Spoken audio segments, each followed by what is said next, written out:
2016. This has been a more recent issue as Trump has kind of tried to lower the funding towards sanctuary cities, and the very constitutionality of the law which makes California a sanctuary state is up to debate. Now, can I get a show of hands? Who here knows what the law for California is regarding its sanctuary state policy? Okay, no, it's fine. Well, for you who don't know, the law is known as Senate Bill 54, also known as the California Values Act. And what this law does is it stops authorities from interrogating, questioning, detaining, arresting, or looking into someone's documentation for immigration and customs issues.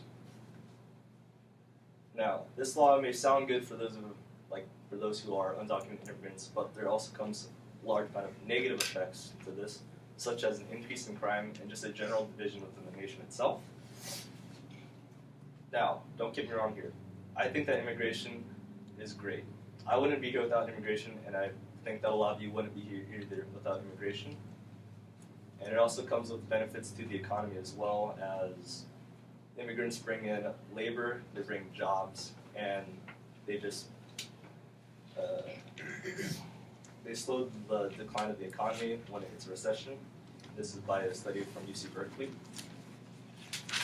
Now, those are all great benefits. However, with immigration and just sanctuary policy bringing a lot more in, some of the things we'll be facing is overcrowding, a displacement of low-class workers, or unskilled workers as they're called, and this will all also lead to increased taxes and just higher costs of living as you try to support a larger population.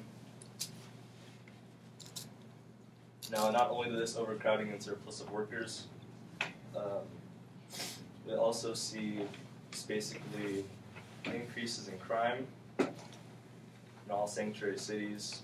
This is because California is full of large cities like San Diego, Los Angeles. Those are already all sanctuary cities under this law. And according to WND, generally crime rates within sanctuary cities rise dramatically once they become sanctuary cities, as undocumented immigrants are less likely to cooperate with the authorities.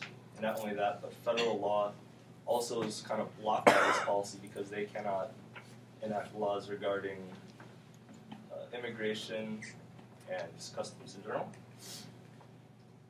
And worst of all, besides the overcrowding and the general increase in crime, there's also the division within the nation, as I said earlier.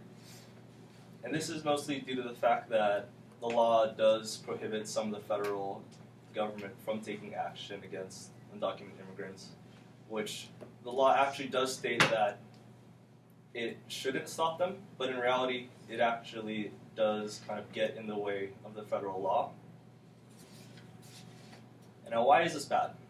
This is bad because it isolates California from the rest of the nation, and it kind of divides the state from the rest of the country. And it says that the state law is above federal law, which cannot stand. So, in conclusion, SB 54, or Senate Bill 54, is a law which disrupts law and order by prohibiting the authorities from checking or even questioning someone's documentation. And this will lead to a future in which we are overcrowded, have a higher crime rate, and California is even further separated from the rest of the nation. Now, on a more positive note, I'm just assuming that all of us are at the age where we can register to vote. So I urge you, even if you don't agree with what I think on the policy, just register, because now is the time in which we can make those decisions and we can change policy. Thank you.